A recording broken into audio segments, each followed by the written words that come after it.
할렐루야. 우리 앞뒤자고 계신 분이 인사하겠습니다. 한 주 동안 잘 지내셨나요? 네, 폭염 가운데서도 어떻게 지내셨는지요?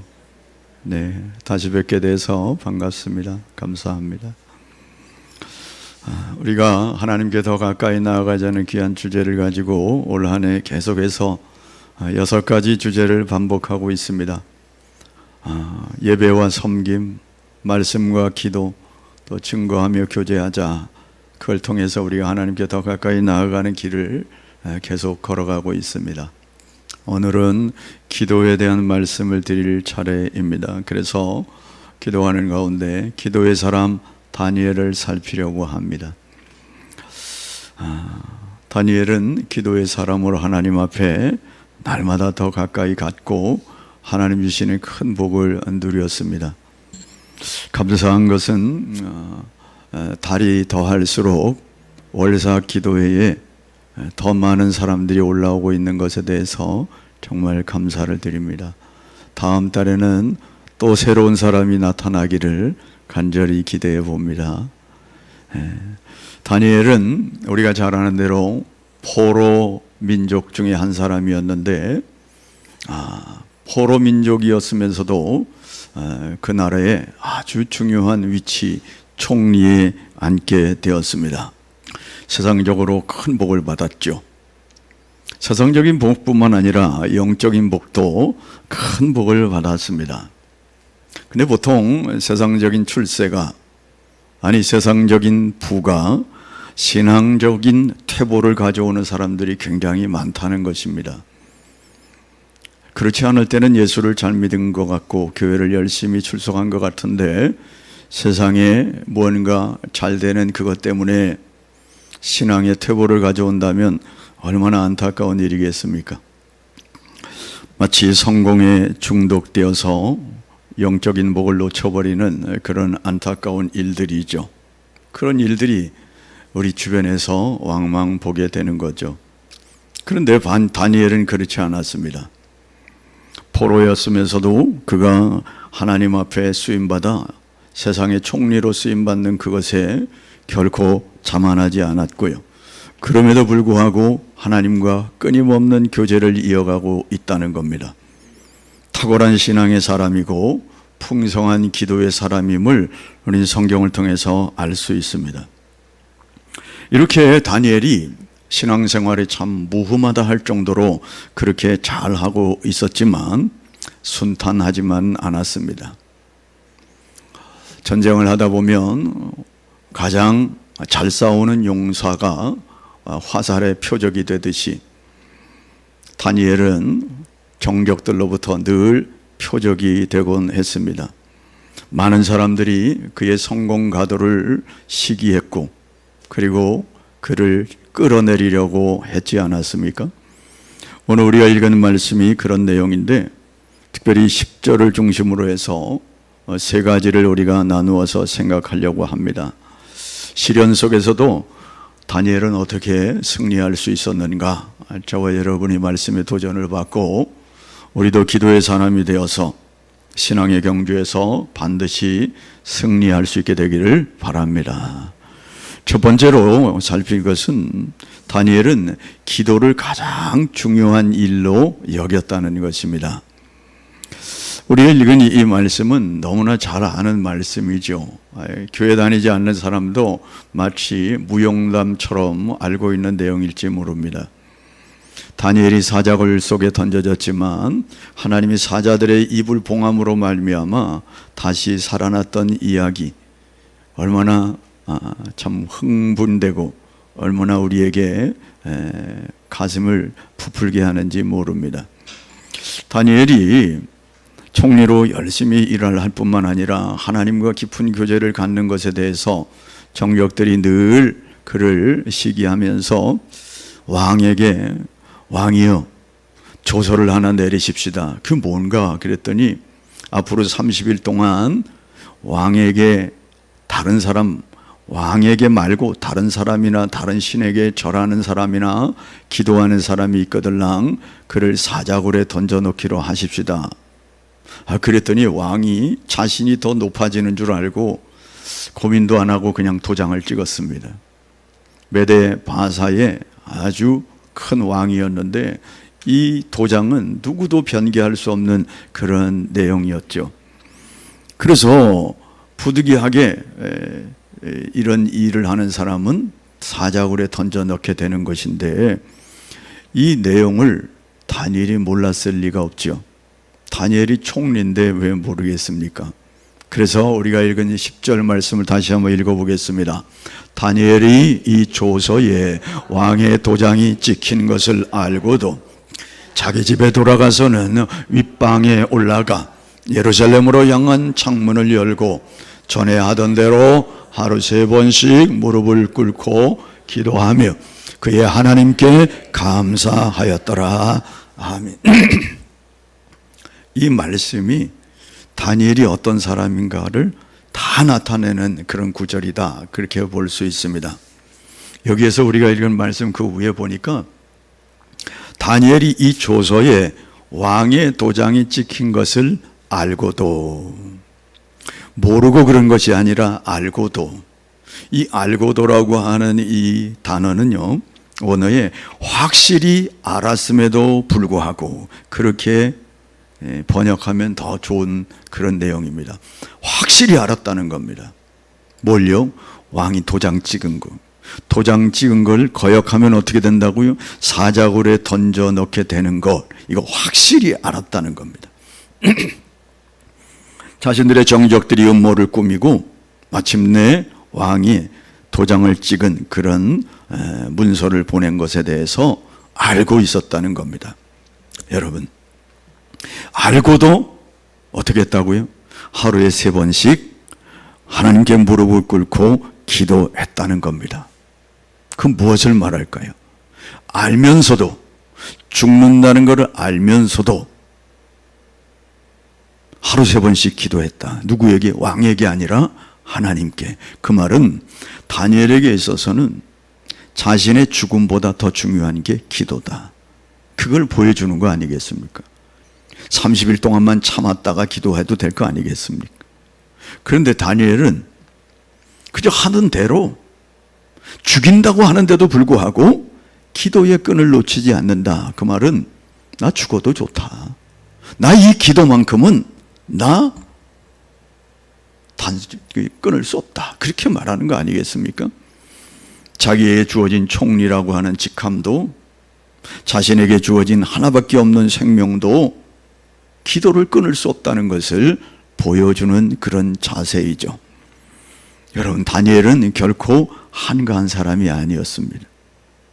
메대 바사의 엄청난 대국을 다스리는 총리였습니다. 얼마나 일들이 많았겠습니까? 얼마나 고민할 일들이 얼마나 많았겠습니까? 그런데도 불구하고 그런 와중에서도 하루에 3번씩 기도하는 것은 자신에게 없어서는 안 될 일로 여겼다는 겁니다. 이스라엘 백성들은 아침 9시, 그 다음에 정오, 그 다음에 오후 3시 이렇게 3번 기도하는 그 룰이 있었거든요. 그러니까 그 하루에 3번만큼은 그 어떤 일도 방해하지 않도록 자기는 꼭 기도했다. 기도의 시간을 지켜서 자기의 생명의 위협을 무릅쓰면서 알면서도 그렇게 기도했다는 게 얼마나 우리에게 도전이 됩니까? 여러분, 오늘날 우리는 기도하라 그러면 목사님 저 바빠요. 목사님 저 피곤해요. 목사님 저 직장에서 늦게 왔어요. 여러 가지 이유를 댈 수 있지요. 그러다 보니까 가장 중요한 기도가 우리의 삶의 저 가장자리로 밀려나고, 밀려날 뿐만 아니라 잊어버리고 망각하고 기도를 등한히 하고 그렇게 살아가는 일들이 우리의 삶 가운데 얼마나 많습니까? 그런데 이 다니엘이 우리에게 주는 도전은 가장 중요한 게 기도다. 그걸 우리에게 보여주지 않습니까? 종교개혁자 마틴 루터는 그렇게 고백했습니다. 내가 새벽에 2시간을 기도하지 않았다면 그날에 사단 마귀가 승리했을 것이다. 자기가 종교개혁을 하는 그날에 자기는 그 일을 못했을 겁니다. 내가 새벽에 2시간씩 기도하지 않았다면 사단이 그날 이겨서 나는 종교개혁을 할 수 없었을 것이다. 그렇게 말한다는 겁니다. 여러분, 기도가 뭡니까? 기도는 하나님으로부터 능력을 받는 통로입니다. 우리가 하나님의 능력이 없이 어떻게 이 땅을 살아갈 수 있겠습니까? 내 지혜 얼마나 보잘것없습니까? 내 능력 불면 날아가는 정말 연약한 능력 아니겠습니까? 우리가 하나님으로부터 능력을 공급받는 통로가 바로 기도다. 그래서 성도에게는 기도가 최상의 무기다. 그렇게 해도 틀리지 않습니다. 기도를 통해서 나를 이기고 사단을 이기고 세상을 이기는 그런 은혜가 있게 되는 것이죠. 그러므로 기도를 다니엘은 생명처럼, 아니 생명보다 더 소중한 것으로 여겼다는 거죠. 그런데 다니엘이 기도하는 모습을 보면 30일 동안은 숨어서 기도해야지, 그럴 수도 있지 않겠습니까? 그런데 기도할 때 자기 윗방으로 올라가서 예루살렘을 향한 창을 열고 그렇게 기도했다라고 기록하고 있습니다. 참 이상하지 않습니까? 하나님은 이스라엘만 계신 게 아니라 자기가 지금 총리 역할을 하고 있는 메데바사에도 임재하고 계실 것인데 그저 아무 데서나 기도하면 되지, 왜 하필 2층에 올라가서 창을 열고 예루살렘을 향해서 기도해야 하는가? 우리가 알기는 하나님은 무소부재하시라 어디든지 계시는 하나님인데 굳이 거기를 향해서 기도할 이유가 뭘까? 뭔 잘난 척을 하는 것도 아니고 말이죠. 정벽들이 항상 저기서 기도하는 거 다 알고 있는데 오늘도 기도하는가? 그거 볼 건데 말이죠. 그런 거 아랑곳하지 않고 예루살렘을 향한 창을 열고 기도한다고. 창을 닫고 기도하는 것도 아니고 말이죠. 활짝 열어놓고 기도합니다. 이 뜻은 도대체 무엇일까요? 여러분, 오해하면 안 됩니다. 솔로몬이 하나님 앞에 성전을 짓고 나서 하나님 앞에 너무 감격스러워서 하나님께 수많은 제물을 드리면서 기도하며 제단을 쌓았습니다. 그럴 때 이런 기도를 했습니다. 열왕기상 8장 48절로 49절입니다. 한번 읽어볼까요? 자기를 사로잡아간 적국의 땅에서 온 마음과 온 뜻으로 주께 돌아와서 주께서 그들의 조상들에게 주신 땅, 곧 주께서 택하신 성읍과 내가 주의 이름을 위하여 건축한 성전 있는 쪽을 향하여 주께 기도하거든 주는 계신 곳 하늘에서 그들의 기도와 간구를 들으시고 그들의 일을 돌아보시오며. 아멘. 솔로몬이 성전을 완공한 뒤에 하나님께 너무 감사해서 기도하면서 하나님, 만일 이 백성들이 적국으로 포로로 끌려갔을 때에 하나님이 주신 이 조상의 땅을 기억하면서 이 땅을 향하여 기도하거든 하나님 들으시고 좀 보살펴 주세요. 그런 기도를 올렸거든요. 근데 솔로몬은 앞으로 이 백성이 장차 저렇게 포로가 될 것을 알고 있었습니다. 어떻게 알았을까요? 그것은 하나님이 미리 아브라함에게 이야기하지 않으셨습니까? 아브라함에게 내 민족이 타국의 종이 되어서 4대 동안 그렇게 고생하다 돌아오겠다, 그런 얘기도 알고 있고 여러 선지자를 통해서 그 얘기를 알고 있었습니다. 그렇기 때문에 하나님, 그런 어려움을 당할 때 이 성전을 향하여 기도하거든 하나님 좀 돌보아 주세요. 그렇게 기도를 했더니 그 제사를 다 받으신 다음에 9장 2절에 보면 하나님이 들으시고 그래 알았다 이렇게 하셨다는 거예요. 그 하나님이 나타나셔서 솔로몬의 제사를 받으시고 쭉 설명을 하시는 게 열왕기상 9장에 있는 내용이에요. 그 말은 무슨 말일까요? 그래 알았다. 그 말은 하나님의 약속이죠. 솔로몬이 그렇게 기도하니까 그래 알았어, 내가 그렇게 해줄게, 그렇게 대답하신 것, 곧 하나님의 약속이기 때문에 다니엘은 이 솔로몬에게 응답하신 하나님의 약속을 붙들고 기도하는 겁니다. 괜히 예루살렘 창문을 열어놓고 고향을 그리워하며 기도하는 게 아닙니다. 하나님의 약속의 말씀이 그것을 향하여 기도하거든 들으십시오 그랬더니 알겠다고 말씀하신 그 약속의 말씀을 붙들고 기도한다는 겁니다. 여러분, 그러므로 그 예루살렘을 향하여 창을 연다는 것은 이 하나님의 약속을 붙든다, 그런 의미라는 겁니다. 여러분, 그렇습니다. 우리가 기도할 때에도 우리의 예루살렘을 붙들어야 하는, 우리의 예루살렘은 도대체 뭘까? 우리도 이스라엘을 향하여서 기도하는 겁니까?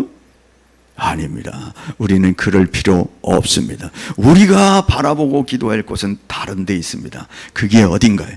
하나님의 영적인 임재, 성전의, 이 예루살렘 성전의 궁극적인 그 지향하는 목표, 예수 그리스도. 우리의 죄를 위해서 갈보리 십자가에서 대속의 죽음을 죽어주신 예수 그리스도를 향하여서 우리가 기도하는 거죠. 어디든지 상관없습니다. 내 마음의 창을 열고 주님을 바라보면서, 십자가를 바라보면서 우리가 기도하는 것이죠. 왜 그럴까요? 요한복음 16장 23절 말씀에 이런 말씀을 주님이 하셨습니다. 그날에는 너희가 아무것도 내게 묻지 아니하리라. 내가 진실로 진실로 너희에게 이르노니 너희가 무엇이든지 아버지께 구하는 것을 내 이름으로 주시리라. 아멘. 우리가 하나님께 구하는 것을 아버지가 예수 그리스도의 이름을 통해서 주신다는 거예요. 그러므로 우리는 기도할 때 예수님의 이름으로 기도합니다. 그렇게 하는 겁니다. 주님이 하나님으로부터 받는 것은 내 이름을 통하여 주신다고 말씀하신 약속의 말씀을 붙들고 우리도 이 약속을 붙들고 기도하는 겁니다. 그래서 우리는 늘 끝날 때 예수님의 이름으로 기도합니다. 그래야 하나님이 주신다고 약속하셨으니까요. 그렇습니다. 예수님은 우리의 기도가 하나님께 이르게 되는 통로 역할을 하는 것이죠. 그렇습니다. 우리도 그래서 기도할 때에 이런 약속의 말씀을 붙들고 기도하는 것이죠. 기도만큼 중요한 것이 없다. 다시 한번 인식하는 계기가 되기를 주의 이름으로 축복합니다. 두 번째 드릴 말씀은요, 10절 말씀 여전히 다시 한번 읽어보겠습니다. 다니엘이 이 조서에 왕이 도장이 찍힌 것을 알고도 자기 집에 돌아가서는 윗방에 올라가 예루살렘을 향한 창문을 열고 전에 하던 대로 하루에 3번씩 무릎을 꿇고 기도하며 그의 하나님께 감사하였더라. 아멘. 여기에서 우리가 보는 것은요, 한결같은 기도의 사람이 다니엘이라는 거예요. 여기 보니까 전에 하던 대로 이 어명이 있기 전부터, 이 전에 하던 대로는 문자적으로는 그가 이 시간 전부터 해오고 있던 모든 행위대로, 그런 뜻입니다. 지금 이 일이 있기 전부터 해오던 그 모든 행위대로 그냥 시종려일 변함없이 그렇게 어떤 조서가 내리든지 간에 어떤 상황이 있든지 간에 전에 행하던 대로 이 기도의 습관을 중단할 수 없었다. 그러면서 그가 기도할 때 어떻게 했냐면 그의 하나님께, 그가 누굽니까? 다니엘의 하나님께. 여러분, 하나님은 아주 위대하시고 높으시고 전능하신 분이라서 예수님이 하나님을 아버지라고 부른 거에 대해서 이 당시 바리새인과 서기관들이 이거는 하나님을 모독하는 일이다라고 말했을 정도로 하나님을 아버지로 부르는 것 자체도 굉장히 꺼려하는 당시였습니다. 하나님을 여호와라고 부르는 이 자체도 이름을 망령되이 부르지 말라 그래가지고 여호와의 이름을 잘 못 불렀어요. 그래서 여호와의 이름이 나오면 이 여호와의 이름을 내가 잘못 부르면 어떡할까 싶어가지고 여호와라고 하는 그 단어에다가 점을 찍어가지고 이 점은 여호와를 뜻한다 그래가지고 여호와 대신 아도나이라고 부르기 시작했어요. 그러다 보니까 여호와라고 하는 이름을 잊어버릴 정도가 됐어요. 여호와의 이름을 망령되이 부르지 말라 하니까. 그래서 우리가 여호와라고 부르는데 순복음교회에서는 야훼라고 불러요. 그래서 야훼가 맞냐 여호와가 맞냐, 여러분 하나님이 아시는 줄로 믿습니다. 우리가 여호와라 해도 하나님이 나를 부르는구나, 야훼라 해도 하나님이 나를 부르는구나 아실 거예요. 그러나 정확한 의미와 정확한 뜻을 안다면 아무런 상관이 없어요.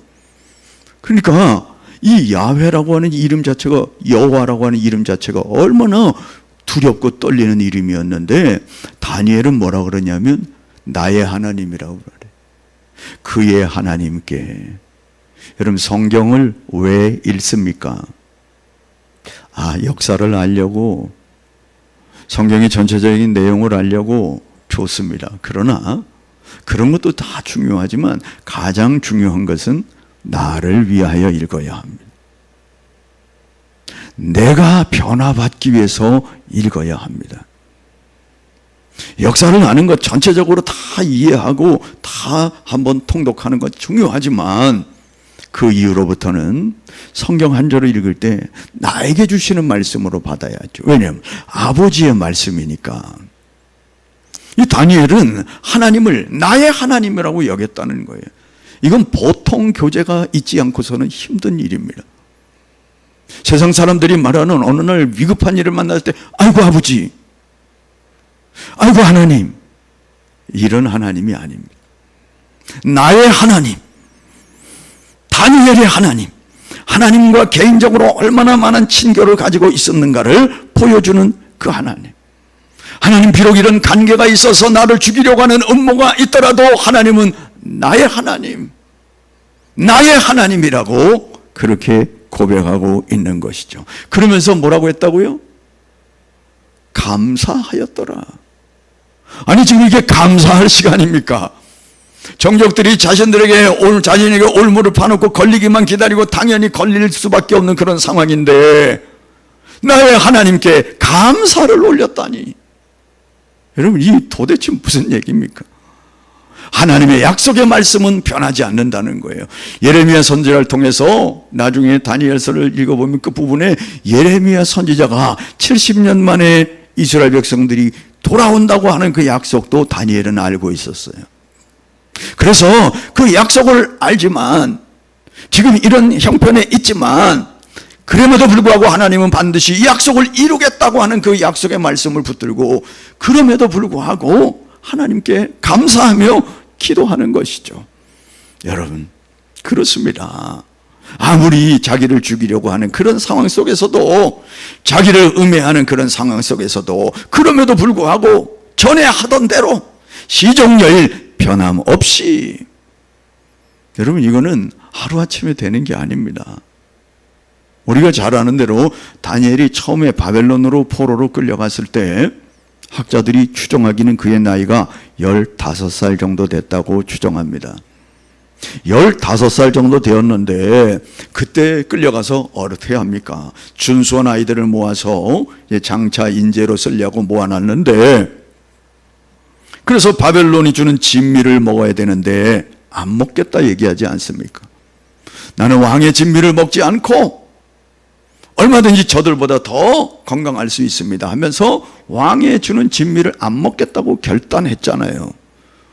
사드락과 메섹과 아벳네고가 이 세 친구와 마찬가지로 넷이서 결단을 하고 하나님 앞에 뜻을 정하고 그 일을 진행했다고 우리는 알고 있습니다. 그런데 그 일을 지금까지 진행해 오고 있다고 하는 것을 보여주는 거죠.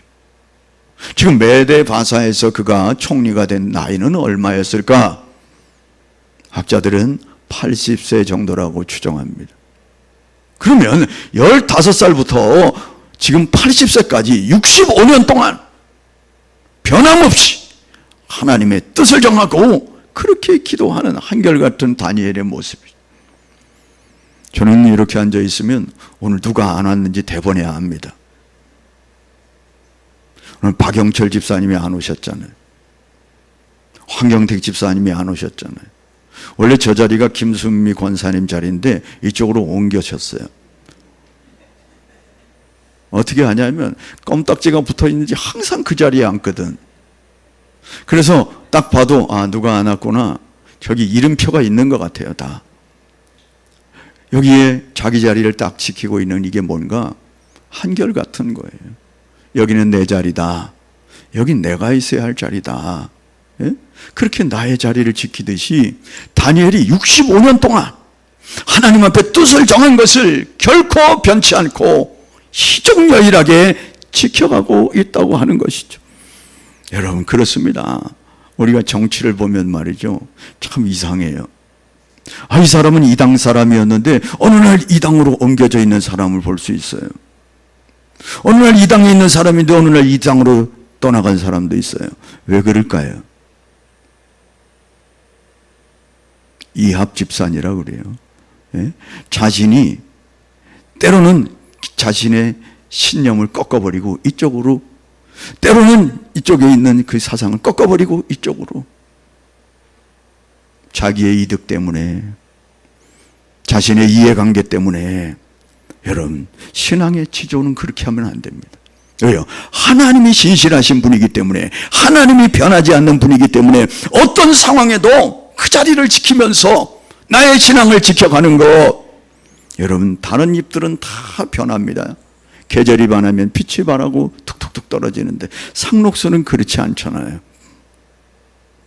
시정여일 푸른 빛을 띠는 것, 이게 바로 하나님을 향한 저와 여러분의 자세여야 한다는 것을 이 다니엘이 우리에게 보여주고 있다는 거죠. 히브리서 13장 8절 말씀 보겠습니다. 예수 그리스도는 어제나 오늘이나 영원토록 동일하시니라. 할렐루야. 그래서 우리가 그분을 섬기는 거 아닙니까? 그분이 막 어제가 다르고 오늘이 다르면 우리가 어떻게 믿고 따라가겠습니까? 그런데 하나님은, 예수 그리스도는 어제나 오늘이나 영원토록 동일하신 하나님이신 줄로 믿습니다. 할렐루야. 야고보서 1장 17절 말씀도 봅니다. 온갖 좋은 은사와 온전한 선물이 다 위로부터 빛들의 아버지께로부터 내려오나니 그는 변함도 없으시고 회전하는 그림자도 없으시니라. 할렐루야.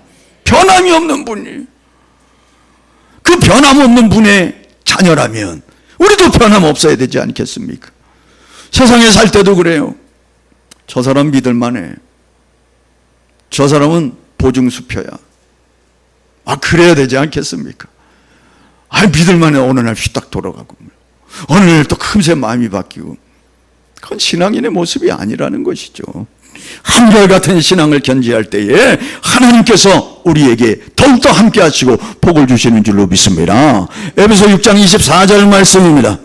다시 한번 읽어보겠습니다. 우리 예수 그리스도는 변함이 없이 사랑하는 모든 자에게 은혜가 있을지어다. 변함없이 사랑하는 모든 자에게, 예수 그리스도를 변함없이 사랑하는 자들에게 은혜를 주신다고요. 왔다 갔다 하지 않게 되길 바랍니다.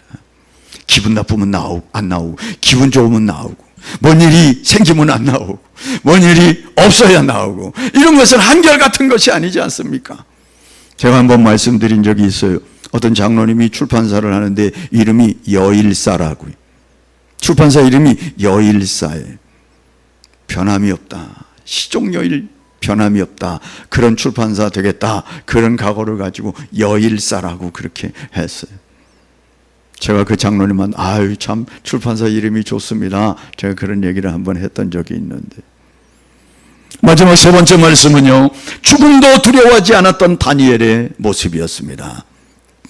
여러분, 그 뒤에 지금 우리가 10절을 살펴봤는데 11절부터 15절까지는요 다니엘을 죽이고자 하는 정적들의 이야기가 기록되어 있어요. 11절 말씀입니다. 그 무리들이 모여서 다니엘이 자기 하나님 앞에 기도하며 간구하는 것을 발견하고, 그 무리들이 뭡니까? 다니엘을 시기하던 모든 정적들이 어떻게 하면 넘어뜨릴까 계속 궁리하던 자들입니다. 그들이 무엇을 발견했다고요? 죽일 일을 찾았다는 거예요. 드디어 그럼 그렇지, 이제 걸려들었어, 넌 죽었다, 이렇게 지금 이야기하는 거죠. 그리고 얼른 다리오 왕에게 찾아갔습니다. 왕이요, 지금 이런 사람이 있습니다. 그래? 그런데 그가 누구라고요? 다니엘이라고요.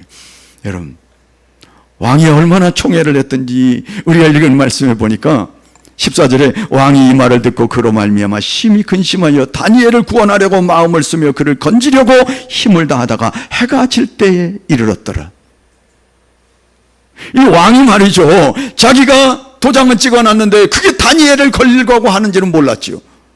자기가 총애하는 다니엘이 걸렸다고 하는 그 얘기를 듣고 나서 얼마나 마음에 괴로웠던지, 어떻게 하면 다니엘을 살릴 수 있을까?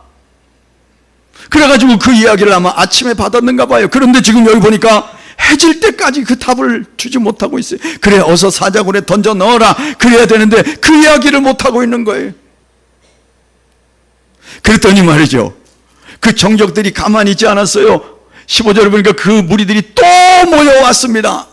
아니, 말씀을 전했는데 왜 이렇게 명령이 떨어지지 않고 있나 그래가지고 답답하니까 말이에요, 또 무리들이 모여가지고 왕에게 채근을 합니다. 왕이여, 이거 도대체 어떻게 된 겁니까? 도장 찍었으면 빨리 시행을 해야지. 왕이 할 수 없이 사자굴에 던져 넣으라고 하지만 던져 넣으면서도 다니엘, 네가 섬기는 하나님이 너를 구원해 주기를 바란다 그러면서 던져 넣었지. 물론 하나님께서 사자의 입을 봉하고 그리고 다시금 건져내고 그 정적들이 도리어 떨어질 때에 사자는 거침없이 그들을 먹어버렸다고 하는 우리가 잘 알지 않습니까? 그렇습니다. 다니엘은 늘 자기의 동족들을 생각하면서 그렇게 기도했는데 그것이 죽음의 위기에 놓였지만 이제는 정치 생명뿐만 아니라 육신의 생명까지도 끝나게 되는 그런 상황에 이르렀습니다. 정족들은 아주 쾌재를 불렀을 겁니다. 여러분, 사실 사단 마귀는 이렇게 철저하게 믿는 자들을 넘어뜨리려고 하죠. 성경은 우는 사자처럼 두루다니며 삼킬 자를 찾는데 할 수만 있으면 믿는 자라도 그런 얘기를 합니다. 얼마나 철저하게 앞뒤를 막아가는지 움쩍달싹 못하도록 해가지고 넘어뜨린다는 거예요. 이게 사단의 전략 아닙니까? 여러분, 애국에 종살이 할 때도 말이죠, 바로 왕이 시행한 정책들이 얼마나 이스라엘 백성들을 다 점점 올가매는 그런 정책이었습니까? 그게 뭡니까? 하도 번성하니까 남자아이가 나면 무조건 나일강에 던져 죽이라고 하는 그런 명령을 내려요. 여러분, 그러면 끝날 것 같지요? 그러나 하나님은 그대로 보고 계신 분이 아니었습니다. 던져졌던 모세를 건지셔서 그를 키우셔서 그를 마침내 이스라엘을 구원하는 구원자로 쓰시지 않았습니까? 사단의 계계가 아무리 철저하다 할지라도 소용없음을 보여주지. 여러분, 우리가 잘 아는 대로 하만이라고 하는 사람이 이스라엘 전 민족을 죽이기로 작정을 했습니다. 그런데 결과가 어떻게 됐죠? 자기가 도리어 죽게 되었습니다. 하만의 계계 이전에 하나님이 하신 일이 있습니다. 그게 뭐죠? 에스더를 그 왕궁에, 아하수에로 왕궁의 왕후가 되도록 하셨지 않았습니까? 그리고 그 에스더와 모르드게를 통하여 이스라엘 백성들을 건지지 않습니까? 그렇습니다. 하나님은 사단 무리들이 아무리 믿는 자를 올가매고 아무리 방어한다 할지라도 하나님께서는 우리를 그저 내버려 두시는 분이 아니라는 거예요. 하나님은 다니엘이 그런 와중 속에서 기도하는 것을 보고 계신 줄로 믿습니다.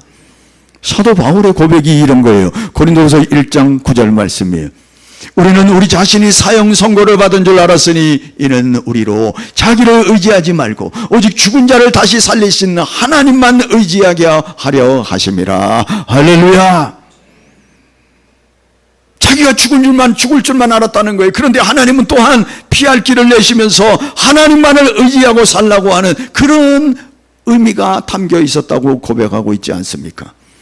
여러분, 그렇습니다. 하나님께서는 이스라엘 백성들을 어떻게 하든지 죽이려고 하는 그 모함들을 다 건져내 이기고 하신 그런 하나님이죠. 출애굽기 14장 13절 말씀입니다. 모세가 백성에게 이르되 너희는 두려워하지 말고 가만히 서서 여호와께서 오늘 너희를 위하여 행하시는 구원을 보라. 너희가 오늘 본 애굽 사람을 영원히 다시 보지 아니하리라. 할렐루야. 하나님이 이런 하나님.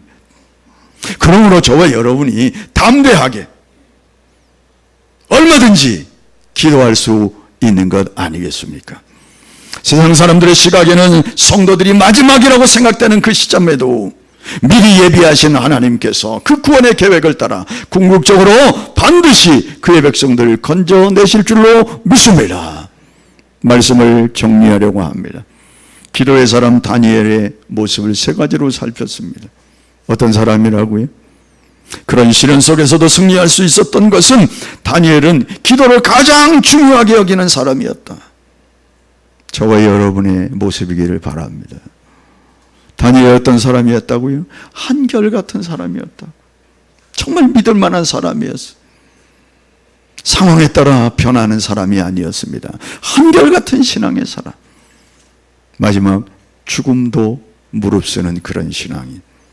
하나님이 마침내 그를 건지셔서 위대한 선지자로, 위대한 다니엘로 사용하였습니다. 여러분, 다니엘의 이름의 뜻이 뭔지 아시나요? 다니엘은 하나님은 나의 심판자이시다, 그런 뜻입니다. 그의 어머니가 어쩌면 그렇게 이름을 지어줬을까? 하나님은 나의 심판자이시다. 다니엘 부를 때마다 그 이름이 자기를 자극하고 자기를 다시 세우게 된 줄로 압니다. 성도, 여러분, 성도가 뭡니까? 거룩한 무리들입니다. 저와 여러분이 하나님의 백성이고 성도입니다. 이 정체성을 가지고 날마다 승리할 수 있게 되기를 바랍니다. 찬양하겠습니다.